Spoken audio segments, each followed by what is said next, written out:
What? Really? You're in radio though. You can do it in a hoodie.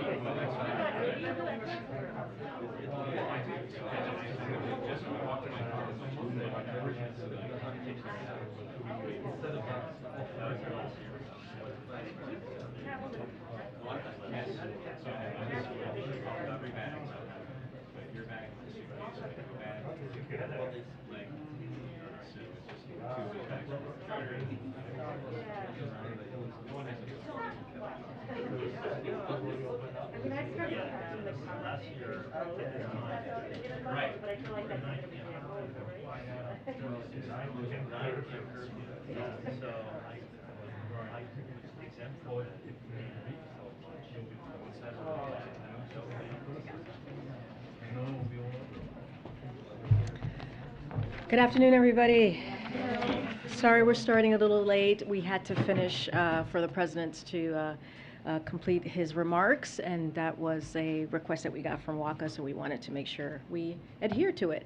As you all know, National Security Advisor Jake Sullivan is here. He's going to take your question, preview Asia, and he has a hard out at 2:30, so we're going to try and get him out of here. Okay, all yours. And I have 20 minutes of remarks, so I hope you guys will bear with me. I actually do have a number of things to get through because we have quite a stretch ahead here with respect to the President's foreign policy and national security priorities. Very good to be back with you guys today. Today, Finland and Sweden submitted their applications for NATO membership. President Biden has welcomed those applications, and he looks forward to working with NATO allies and with Congress on a swift accession process. Oh, sorry. No, not a problem. We got the audio.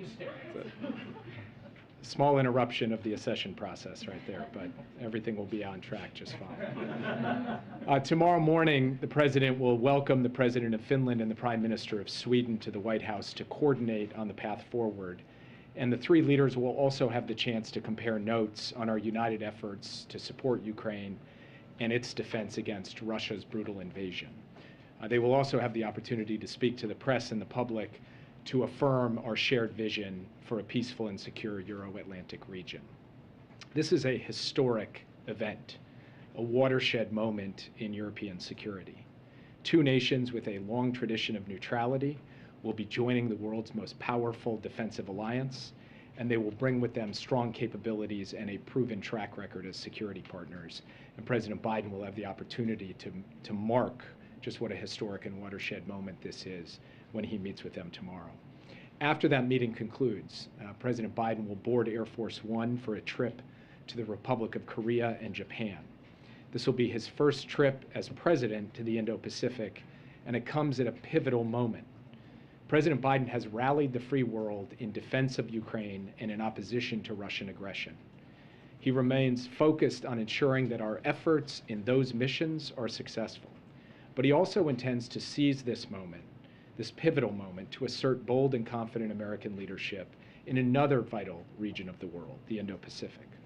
That began last week with his hosting of the U.S.-ASEAN Summit here at the White House, where he welcomed 9 leaders from Southeast Asia for a substantive set of meetings that covered a diverse agenda from economics and security to technology and energy.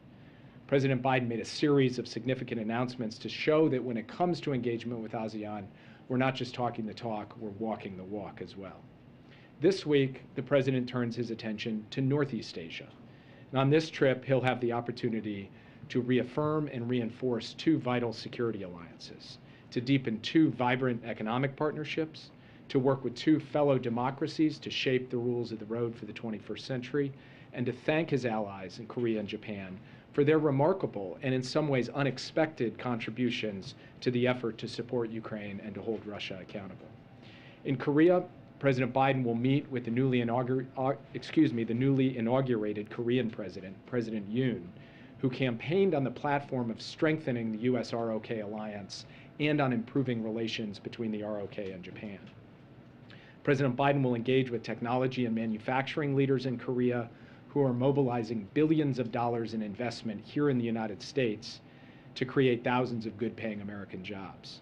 He will see American and Korean troops standing shoulder to shoulder in defense of our collective security and consult on the challenge posed by the DPRK's nuclear and missile programs. And he will highlight the truly global nature of the US-ROK alliance, from climate and energy and technology to economic growth and investment. In Japan, President Biden will meet with Prime Minister Kishida and his team, and we believe that the US-Japan alliance at this moment under these two leaders is at an all-time high. This visit can take us even higher. The two leaders will consult on the broad and deep economic relationship between our two countries, as well as on a range of regional and global security issues. We'll also cover the DPRK, as well as a number of other security issues, both in the Indo-Pacific and more broadly around the world. The US-Japan alliance is the cornerstone of peace and stability in the Indo-Pacific, and Japan's contributions as a security partner are rightly growing as the regional security picture becomes more challenging and dynamic. President Biden and Prime Minister Kishida will also be able to compare notes on the G7 agenda as the G7 summit approaches next month in Germany. In Japan, President Biden won't just have a bilateral program. He'll also have the opportunity to participate in the second in-person Quad Summit, following on the summit he hosted here in Washington last September. He will do this alongside the Prime Minister of Japan, the Prime Minister of India, and the Prime Minister of Australia. And we believe that this summit will demonstrate, both in substance and in vision, that democracies can deliver, and that these four nations working together will defend and uphold the principles of a free and open Indo-Pacific. While he's in Tokyo, President Biden will also launch a new, ambitious economic initiative for the region, the Indo-Pacific Economic Framework. IPEF, as we affectionately call it, is a 21st century economic arrangement, a new model designed to tackle new economic challenges, from setting the rules of the digital economy to ensuring secure and resilient supply chains, to managing the energy transition, to investing in clean, modern, high standards infrastructure. President Biden will be joined in person by the Prime Minister of Japan for the launch of IPEF, and virtually by leaders from a number of Indo-Pacific partners, from down under to Southeast Asia to Northeast Asia. On security and economics, on technology and energy, on investment and infrastructure, we think this trip is going to put on full display President Biden's Indo-Pacific strategy, and that it will show in living color that the United States can at once lead the free world in responding to Russia's war in Ukraine, and at the same time chart a course for effective, principled American leadership and engagement in a region that will define much of the future of the 21st century. And with that, I'd be happy to take your questions. Yeah. Thanks so much. Can you talk to us about Turkey and what the administration is doing, and what conversations you might be having with Turkey about their plans to block Finland and Sweden's applications? Is there a deal to be struck with Turkey? We're confident that at the end of the day, Finland and Sweden will have an effective and efficient accession process, that Turkey's concerns can be addressed. Finland and Sweden are working directly with Turkey to do this, but we're also talking to the Turks to try to help facilitate. I spoke with my counterpart today. Secretary Blinken is meeting with his counterpart, perhaps as we speak, in New York, and we feel very good about where this will track to. And President Biden will express that confidence, as we believe the President of Finland and Prime Minister of Sweden will express that confidence tomorrow. Yeah. The Korean media is reporting that President Biden will meet with former President Moon Jae-in during his visit to Seoul. Is that accurate? We don't have a meeting scheduled with President Moon at this time. Have there been any discussions between U.S. officials and Korean officials about Moon Jae-in potentially taking on a special envoy to North Korea-like role? I'm not familiar with any discussions along those lines. Yeah. In the statement today welcoming Finland and Sweden's application to NATO, at the very, or almost at the very end, it said that while their applications for NATO membership are being considered, the U.S. will work with Finland and Sweden to remain vigilant against any threats to our shared security and deter and confront aggression. Does that mean that the U.S. is extending like the NATO security umbrella to them while their applications are in process? Article 5 only kicks in once all 30 allies have ratified the accession protocols and they become full-fledged members of the alliance. But the United States is prepared to send a very clear message, as are all of our European allies, that we will not tolerate any aggression against Finland or Sweden during this process. And there are practical measures that we can take along those lines that Secretary Austin will coordinate with his counterparts in both Finland and Sweden. Yeah. Jake, two questions, one on the accession and one on your trip. So when the initial NATO expansion happened, of course, there was a huge debate in Washington about whether it was a good idea or not. Remember, Ken himself wrote in the New York Times that he wasn't in favor of it. Was there any similar debate that went underway here about whether or not bringing Finland and Sweden in was a good idea or whether it would further corner Putin? And on the trip, tell us a little bit about what you know on the evidence that North Korea may attempt either a nuclear test, hard to imagine what they would accomplish by a seventh test, or a missile launch, and what your preparations are if that happens during the trip. On the first question, President Biden posed the question to his national security team, to his cabinet principals who cover national security, as to whether they supported the accession of Finland and Sweden, and for them to consider the risks as well as the benefits of bringing Finland and Sweden into the alliance. Unanimously, President Biden's national security team emphatically supported the entry of Finland and Sweden into the NATO alliance on the grounds that they have already proven themselves as highly capable security partners. In the parlance, we say net security contributors, meaning they give a heck of a lot more than they take when it comes to a security partnership or an alliance. And that we believe that Russian aggression has only reinforced the argument for the kind of defensive alliance that NATO presents and poses. And finally, we have the principle of the open door. And the open door says that if countries meet the criteria of NATO membership and display that they can be net contributors to the alliance and to overall European security, they should be admitted. That is a principle that President Biden has believed since long before he occupied the Oval Office, and Finland and Sweden are two cases that are pretty clear-cut when it comes to meeting those terms. With respect to the issue of North Korea, we've said from this podium, we've said at the State Department, and we've indicated in quite clear terms that our intelligence does reflect the genuine possibility that there will be either a further missile test, including long-range missile test, or a nuclear test, or frankly both, in the days leading into, on, or after the president's trip to the region. We are preparing for all contingencies, including the possibility that such a provocation would occur while we are in Korea or in Japan. We are coordinating closely with our allies in both Korea and Japan on this. We have spoken with counterparts in China. I spoke with my Chinese counterpart this morning and covered this issue of the DPRK. And we are prepared, obviously, to make both short and longer term adjustments to our military posture as necessary to ensure that we are providing both defense and deterrence to our allies in the region, and that we're responding to any North Korean provocation. Yes. Jake, thank you. Two questions on different topics. One, could you update us on the situation with the Russian blockade on grains and also on Haiti?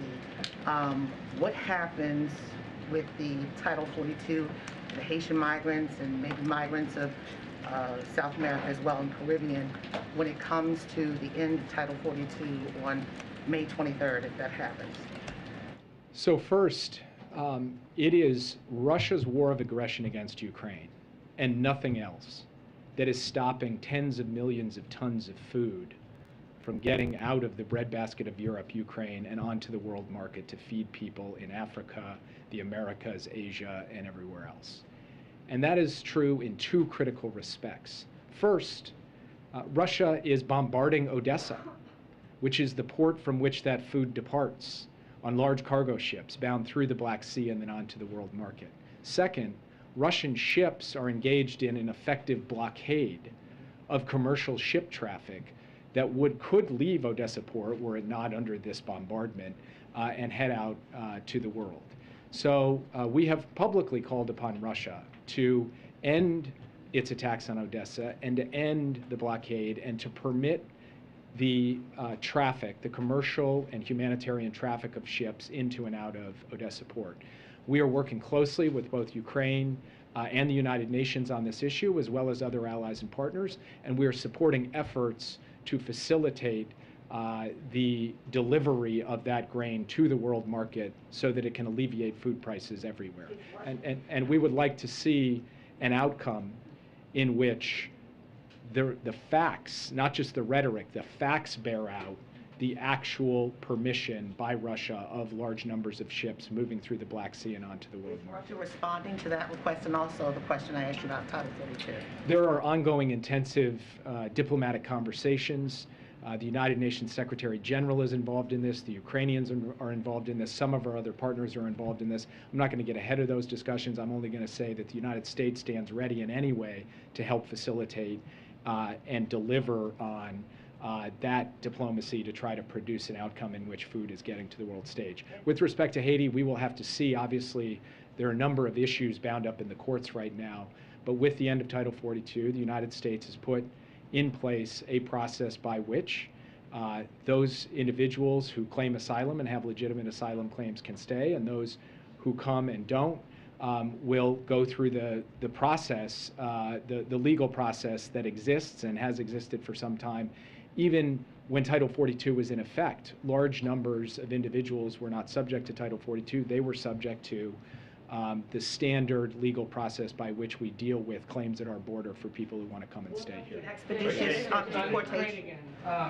U.S. intelligence chiefs recently offered assessments that Putin continues to bank on the fracturing of Western resilience to continue this war. Is Turkey's concern about Finland and Sweden joining up perhaps an example of that? And what about the, I guess, also congressional pushback, or the growing congressional pushback to Ukrainian aid?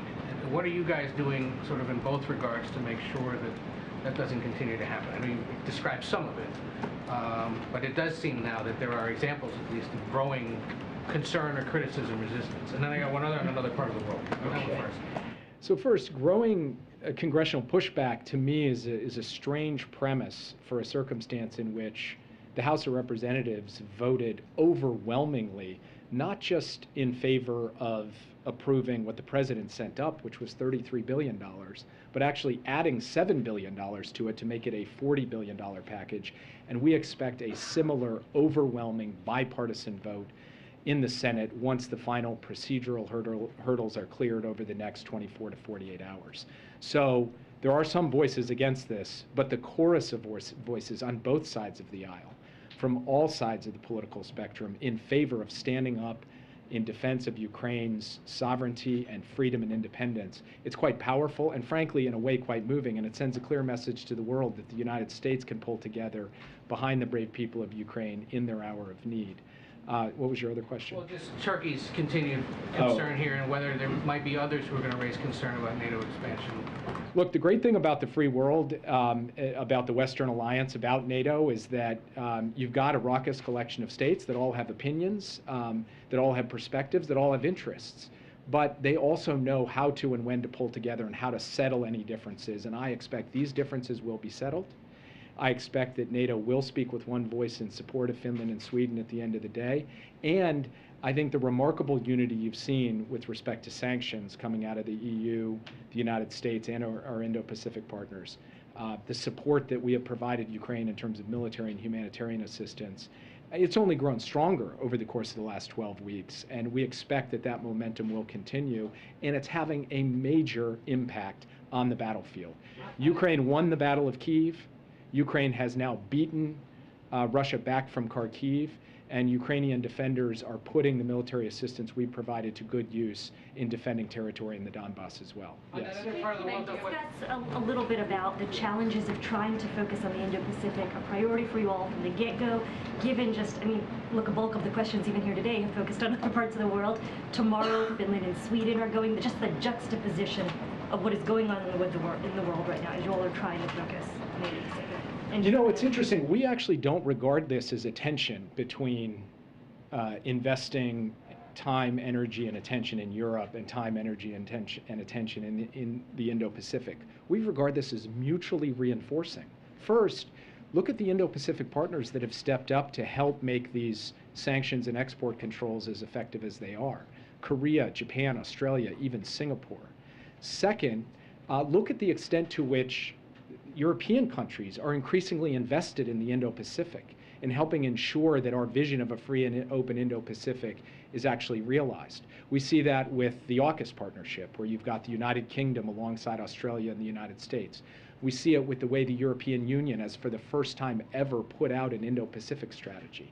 And so actually, we think that there is something quite evocative about going from meeting with the President of Finland and the Prime Minister of Sweden to reinforce the momentum behind the NATO alliance and the free world's response in Ukraine, and getting on a plane and flying out to the Indo-Pacific, not just to deal with security issues, but to unveil a new far-reaching economic initiative, to host a Quad summit that will cover climate and cyber and emerging technologies, and to deal with Korea and Japan on issues that actually affect working people here in the United States, including major investments that will create jobs in states across the country. So for us, there is a certain level of integration and a symbiosis in the strategy we are pursuing in Europe and the strategy we're pursuing in the Indo-Pacific. And President Biden's unique capacity to actually stitch those two together is, I think, going to be a hallmark of his foreign policy presidency. Yes. Can you provide an update on when the president will visit Israel? And secondly, can you elaborate further on the specific security guarantees that the United States has made Finland and Sweden in the interim period? So first on Israel, we are actively working with the Israelis to fix a date for the visit at some point in the not too distant future. The president is very much looking to go, but unfortunately I don't have an announcement of a trip or a timetable for it standing here today, other than to say the president is excited to get the opportunity to go to reaffirm the strength of the U.S.-Israel relationship. With respect to the specifics on security commitments or assurances or actions that we will take with Finland and Sweden, those are ongoing conversations that are happening at an operational and technical level between our Department of Defense and their ministries of defense, and also with other NATO allies and partners. And so I'll leave it in those channels for now, only to say that the U.S. stands ready to ensure that deterrence and defense for Finland and Sweden will be there should they need it, even though they don't get the full benefits of the Article 5 alliance until the accession process is properly complete, as is required, frankly, under our Constitution, where we need to get advice and consent from the Senate for that treaty. Yes. Could you, regarding the trip, to what extent is the message in this trip going to be like a cautionary tale delivered to China, to say, look what happened in Ukraine, look how we've responded, don't do anything similar? Is that going to be part of the messaging during the president's trip? The message we're trying to send on this trip is a message of an affirmative vision of what the world can look like if the democracies and open societies of the world stand together to shape the rules of the road, to define the security architecture of the region, to reinforce strong, powerful, historic alliances. And we think putting that on display over 4 days, bilaterally with the ROK and Japan, through the Quad, through the Indo-Pacific Economic Framework, it will send a powerful message. We think that message will be heard everywhere. We think it will be heard in Beijing. But it is not a negative message, and it's not targeted at any one country. It's targeted at an audience the world over about what American leadership, working flanked by allies and like-minded partners, can deliver for people everywhere. And we think we go into this trip very much with the wind at our back, with a strong case to make, that we have what it takes to be able to deliver against the security and economic challenges of our time. And President Biden will head into the Indo-Pacific with a spring in his step, and we're very much looking forward to this visit. Will the president visit the DMZ, Jake? Will the president visit the DMZ? You can ask Karine. He will not visit the DMZ. He will not. Why He will not? not. Why not visit the DMZ? Not on this trip. He will not. He will go to South Korea, as you know. They will have an agenda to talk about a lot of things, including North Korea, but he's not going to the DMZ. And just to reiterate here is that as vice president, he has been there before. But on this trip, he's just not. He's just not going to go on this trip. He's going to go to South Korea. He's going to show his support for the region, but he's not going to go to South Korea on this trip. I'm sorry, the DMZ on this trip. Okay, we all love Jake. Thank you so much for your patience. And I have one topper, and then we'll get to it. Okay, the Senate took an important step today with the bipartisan agreement announced by Chair Tester and Ranking Member Moran to advance their vision of the Honoring Our Promise to Address Comprehensive Toxics Act of 2022. President Biden has championed legislation to deliver the benefits and health care services that veterans impacted by toxic exposures have earned. This historic comprehensive bill will do just that. The pact will not only help deliver more timely access to benefits and services for veterans and their survivors, it will also ensure that the Department of Veterans Affairs can act more nimbly to add future presumptive conditions when the evidence warrants. And the legislation will help the VA provide our veterans the level of service they deserve. President Biden believes that we have a sacred obligation to support veterans, their families, caregivers, and survivors. That's why, as part of this his first State of the Union address, he identified supporting veterans as a key pillar of his unity agenda and an issue that can unite the country, Republicans and Democrats. Passing the PACT Act would be a welcome and long-awaited achievement for the veterans who have served us well. Darlene, you have the floor. Thank you. I wanted to ask Jake this question, but I'll ask you. It's about the Quad Summit, and there is a possibility that Saturday's election in Australia will not produce a winner in time for someone to go to Tokyo to participate in the Quad Summit. So what contingencies are there? Will the Quad meeting go ahead if Australia cannot I participate? believe the Quad meeting will go ahead. I don't have any more specifics than that about how that's going to affect any further deeper. But from what I understand, even Jake said this, that there's going to be a Quad summit. It's going to happen. We can talk more about the specifics of what it will look like with Australia. And then the First Lady's office informed us that Ashley Biden, the president's daughter, is positive for COVID. Can you tell us when was the last time the president tested negative? Is he testing today in preparation for travel? Yep, so the president tests regularly throughout the week as part of a cadence determined by his doctor. As we've communicated, the president is not a close contact with Ashley. It's been several days that he and the First Lady last saw Ashley. I think about a week is what I've been told. If his testing were to change because of a close contact, we'd let all of you know, but his cadence has not changed. I don't have when he last tested. And then one final question on the church attack in California over the weekend. We haven't seen the president comment on that at all. Is he concerned that what happened there could somehow destabilize relations between Taiwan and China? Does he have any plans to call or reach out to Taiwan or China or anything like that? So I don't have any calls to preview of calls with Chinese and Taiwan as it relates to this particular case. Our thoughts are with all of those affected by gun violence, including all of the other incidents that happened this weekend in Houston, in Milwaukee, in Chicago, and as we know, in Buffalo. Federal law enforcement is supporting as needed, and the White House has been in touch with local leaders. These shootings, and of course, the one in Buffalo, as the president and the First Lady went to grieve with the community yesterday, as all of you know, are a sad reminder of how important it is to redouble our fight against gun violence and violent crime.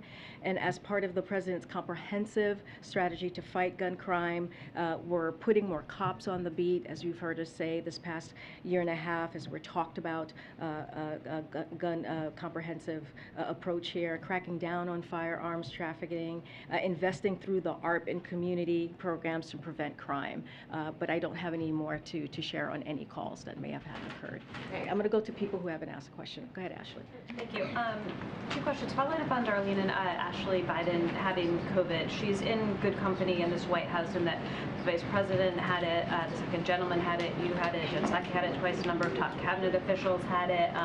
number of other aides in the West Wing, and no one so far that I can remember has been deemed a close contact of the president. Why are none of these people close contacts of the president and his sister, actually, including family members? And also, are there steps that the president is taking beyond the CDC guidelines that you could lay out? Are meetings in the Oval being kept under 15 minutes? Is everyone masked? Well, I'm glad to be said I was in good company. Appreciate that.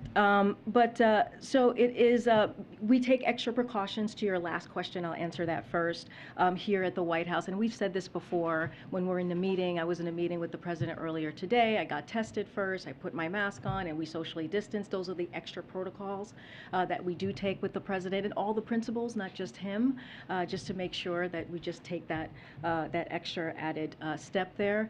Look, you know, the close contact is as it's deemed by CDC. And he hasn't seen Ashley in several days. And it's also, there's a time component to how long that person was in the room. We all wear masks. Yeah, I mean, the way we, if there was a close contact or he's a close contact of someone, we would let you know.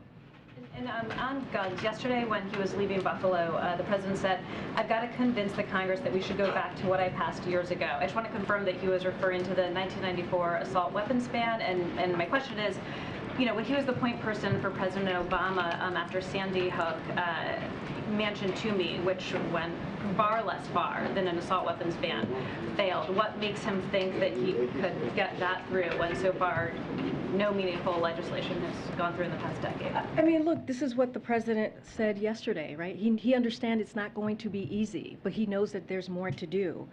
You know, our country is facing an epidemic that is very real, as we have seen this past weekend. This gun violence is costing lives every single day. And so, you know, when he was in Buffalo, we saw examples of that. He talked to the family, talked to them in a very personal way. And this is a top priority for the president, as it's been throughout his career. As you just mentioned, he mentioned his own legislation that he passed. Look, the president continues to urge Congress to act to pass universal background checks, to keep guns out of the wrong hands, and to renew a ban on assault weapons and high-capacity magazines to keep weapons off our streets. It's not going to be easy. He understands that, but he's going to continue to work very hard to make that happen. But I do want to add, Ashley, is that this administration has done more on gun violence reform via executive action than any other president in its first year in their administration. So that is his commitment and what he's done just this year and a half.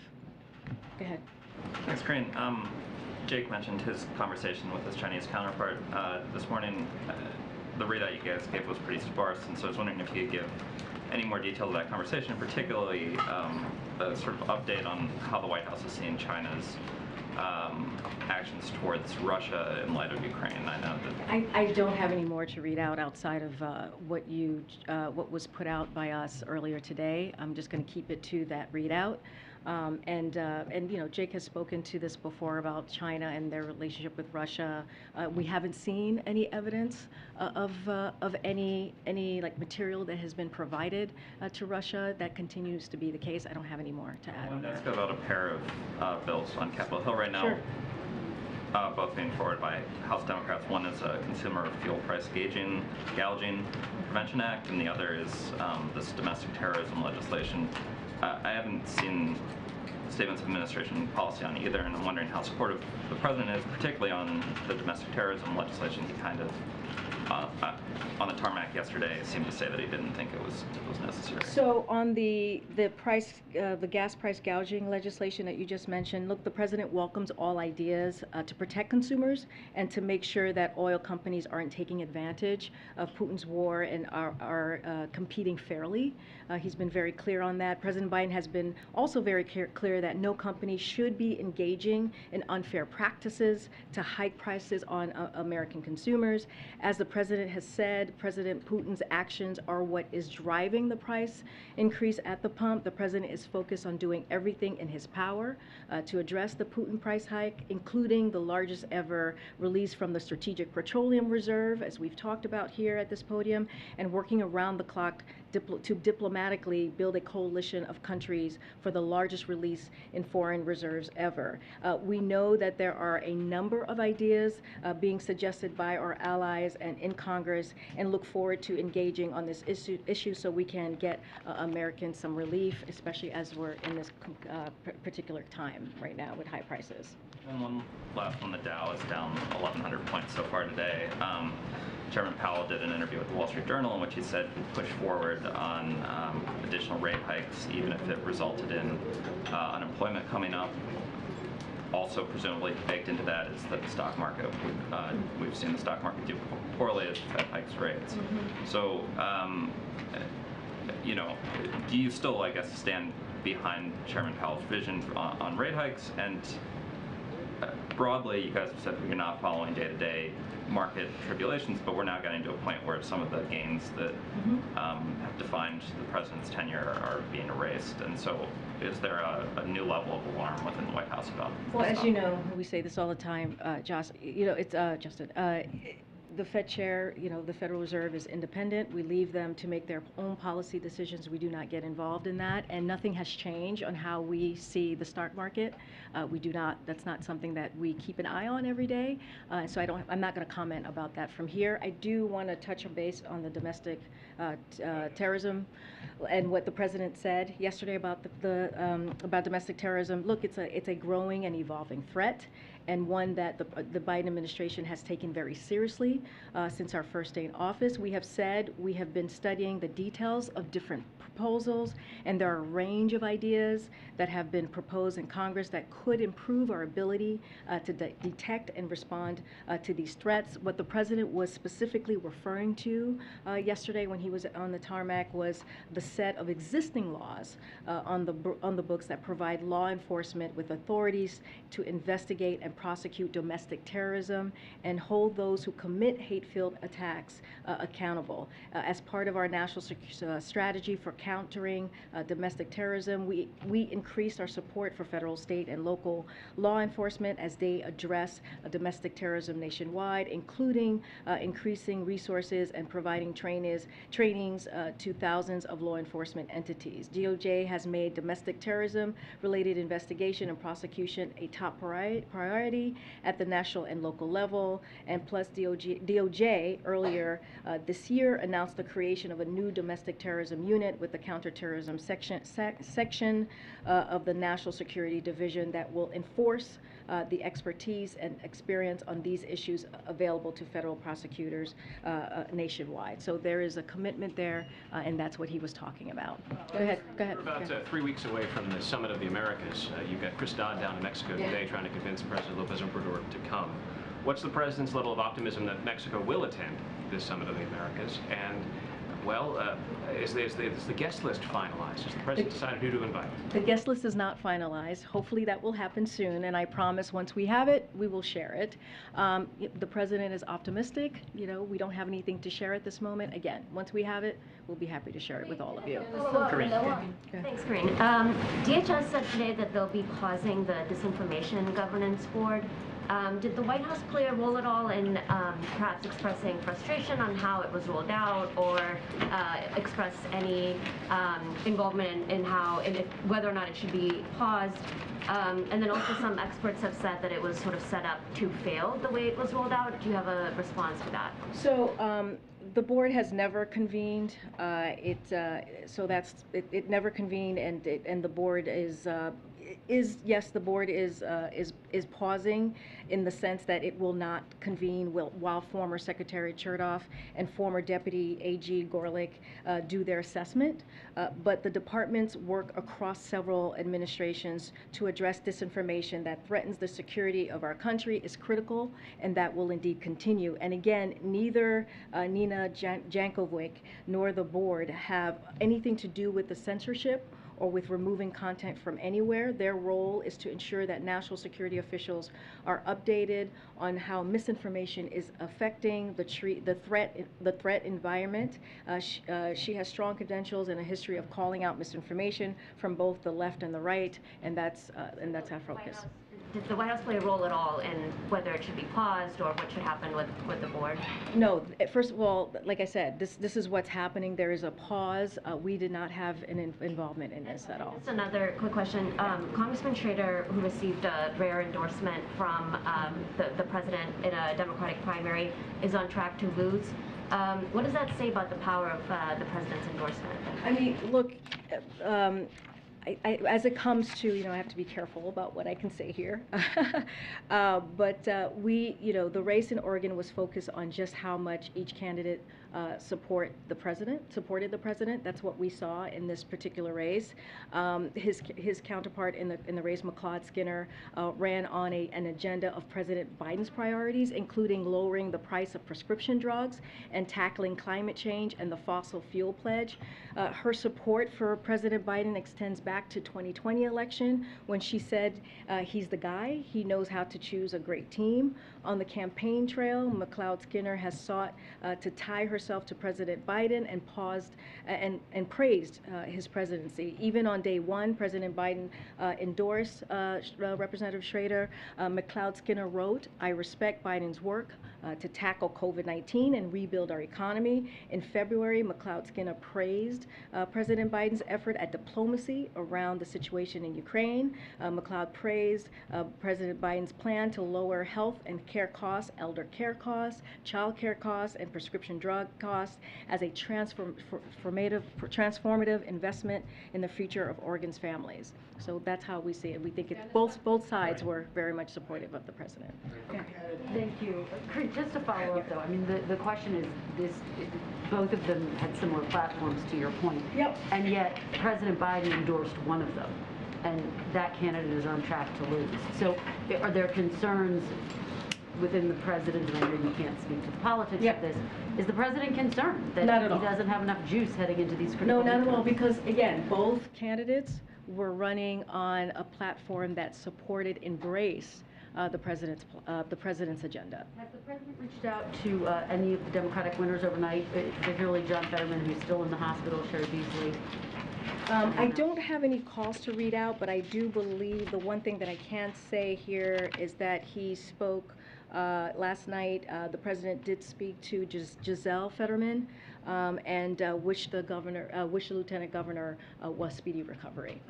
And the president said of Fetterman's win and of the Republicans who are still locked in a pretty tight battle in Pennsylvania, whoever emerges will be too dangerous, too craven, and too extreme to represent Pennsylvania and the United States. Do the Democrats run the risk of underestimating the Republican Senate nominee in Pennsylvania? Look, and gubernatorial nominee? The president remains really focused on delivering for the American people. And what you see from congressional Republicans and what you see from the GOP is the plan for American people is to raise taxes in the middle class, to sunset Social Security and Medicare, and to take away a woman's right to reproductive health care. He's going to speak against that. He is going to continue to speak for the American public. And so he's not going to stay quiet. And this is something that is incredibly important to make sure that the American people and what he's doing for the American people is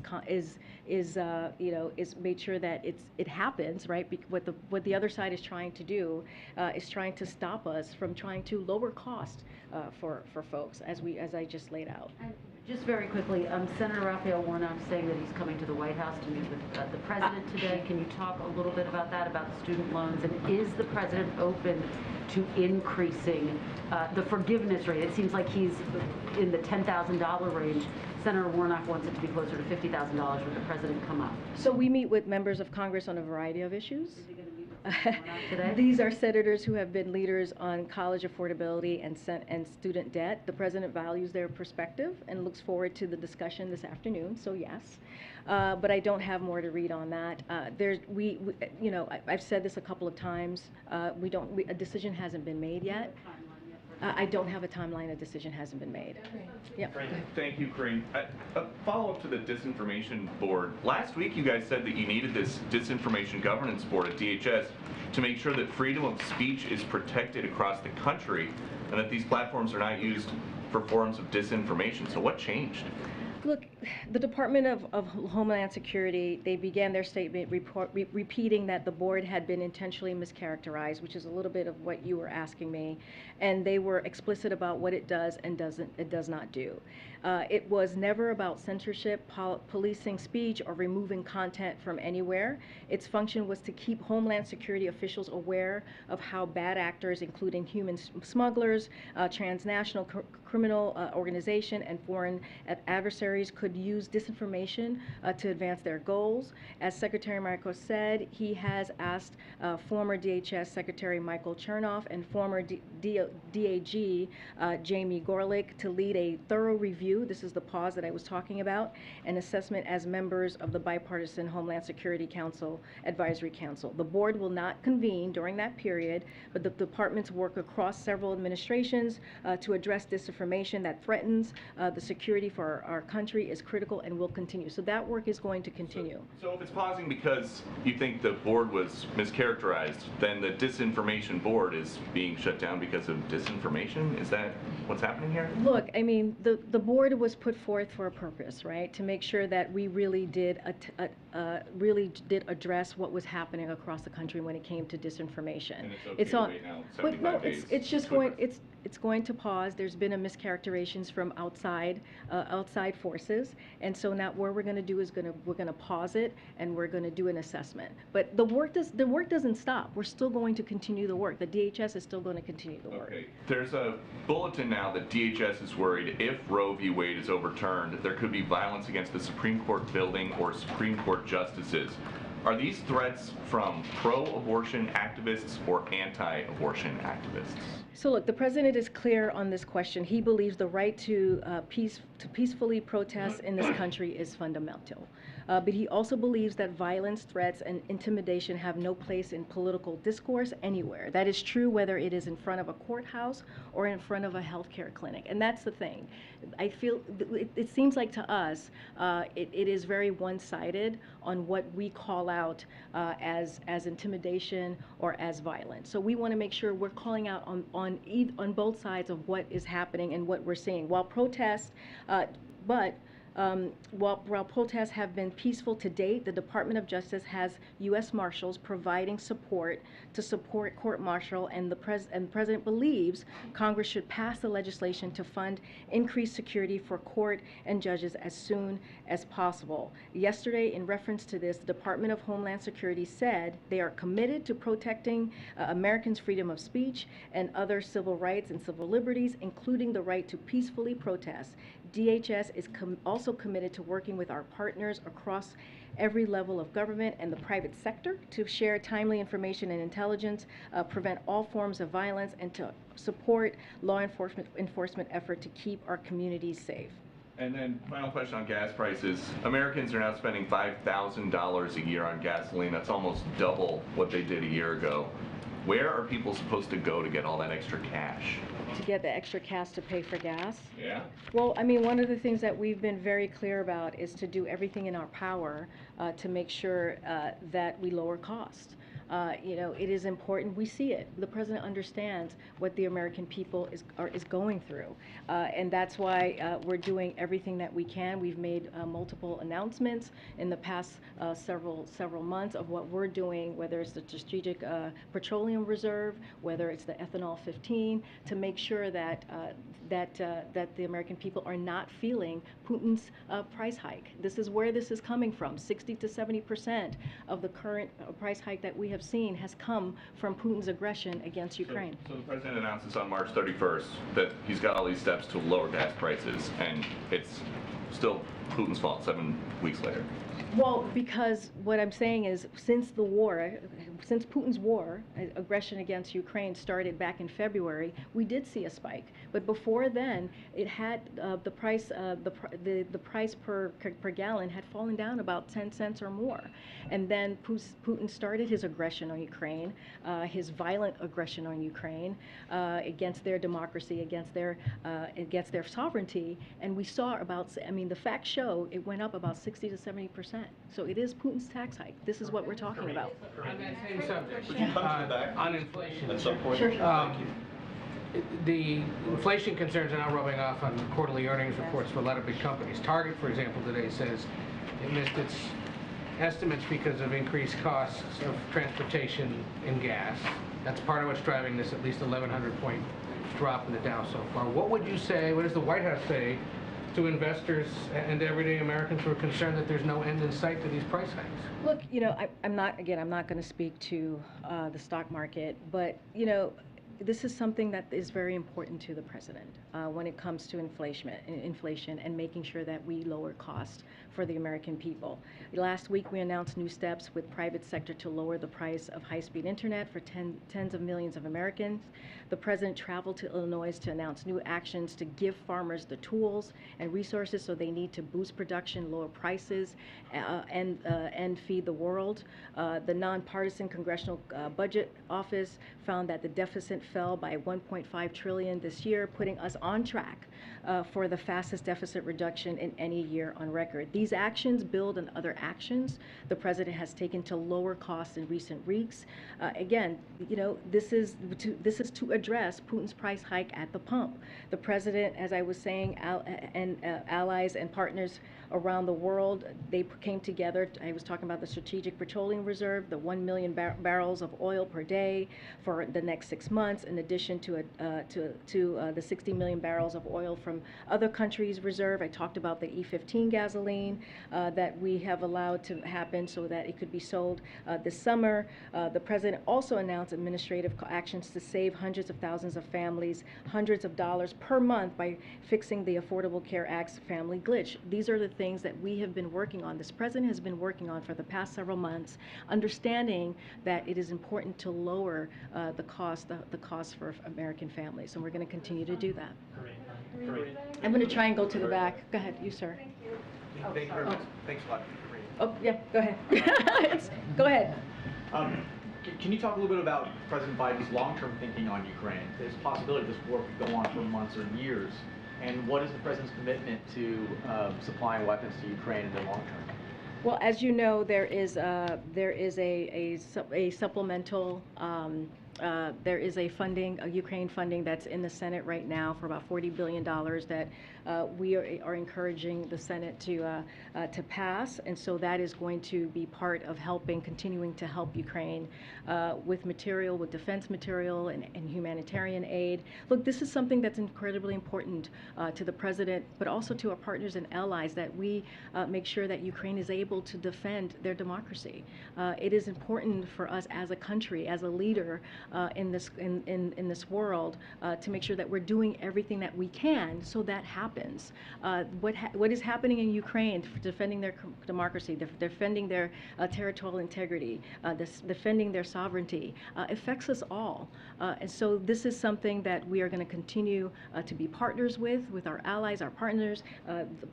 Jake was talking about the NATO alliance and how strong they are, how unified, how they're speaking in one voice in a way that we have not seen in years.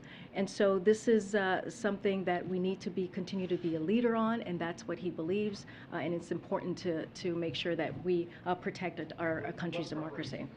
Making if Putin escalates after Finland and Sweden join NATO? Well, I'm not going to go into hypotheticals. We're going to focus on what's happening here and now. Again, I think one of the things that we have to remember, this is a war that Putin started. This is a war, his aggression, his very violent war that we have seen. The Ukrainians and their government have fought very bravely, and we've seen that with Kharkiv. We've seen that what they've done in Kiev. It is remarkable what they have been able to do in fighting back this aggression against their country. And so that is going to be our focus, to make sure that they have everything that they need to strengthen their table when it comes to hopefully having some diplomacy and getting to an end of this war. But in the meantime, we have to support them. Karine. Yep. Go ahead, Jonathan. Thank you, Karine. In the wake of the Buffalo shooting, there have been several civil rights groups who have expressed some unhappiness at the lack of outreach from the Biden White House and frustration about a lack of progress on hate crimes, gun violence, and so on. I'll just read you one. Yeah. The Reverend Al Sharpton, who has been a visitor of the White House several times, says, quote, "This administration has met less with civil rights and civil liberty groups than previous administrations in a formal, substantive way." He goes on to say that they've asked for a meeting here in the wake of this shooting, and quote, "We've got no response from the White House." Can you give an update on this? Will there be a meeting with civil rights groups, and can you address his frustrations? So, I don't have any meetings to read out for you, or any meetings scheduled at this time. You know, we respect the Reverend. He's been here many times before, as you know. Are you talking about the letter that the from gun rights groups have written? There were about 40 plus. I think it was in your. Yeah, there's okay. that, but he says civil rights groups have also asked the White House for a meeting. Yeah, we've met with civil rights groups over the last year and a half. I don't have any meetings to read out to you at this time. Look, the one thing I do want to say is that, you know, the president agrees with these groups on the urgency of acting, and he applauds the work that they're doing to rally support around the country for a common sense agenda to fight the epidemic of gun crime. He understands that. That's one of the reasons he went to Buffalo, to have that conversation, to grieve with the family, and he spoke to them in a very personal way. There's a couple of things from that letter that I do want to just talk about in a little bit, since it was in your publication.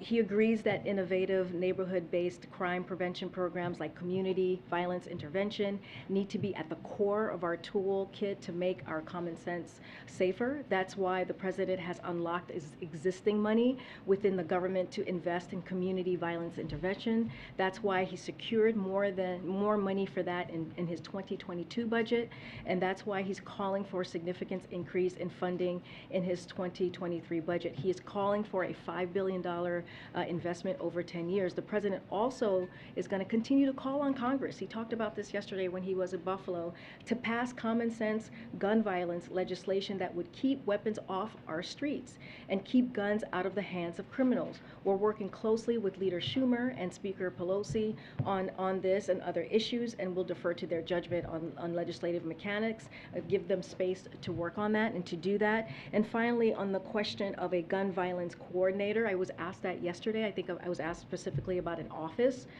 You know, we have Ambassador Susan Rice here, who is the chair of the Domestic Policy Council, as you all know, and she is coordinating President's whole of government approach to reducing gun violence, leading a 12-person team that connects violence reduction to broader resources like mental health supports, workforce development opportunities, and more. She has decades of experience coordinating interagency process in the federal government. There's no one who is better at bringing stakeholders to the table to drive progress, and we know that. So that's important because tackling an issue as complex in gun violence requires multidisciplinary approach, and we're talking about housing, mental health, community support, all of the things, apprenticeship, all of the things that are so important in order to deal with this issue.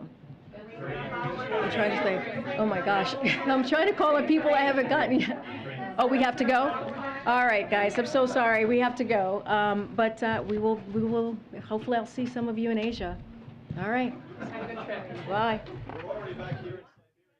I know. Next time, I promise. I did call somebody back there.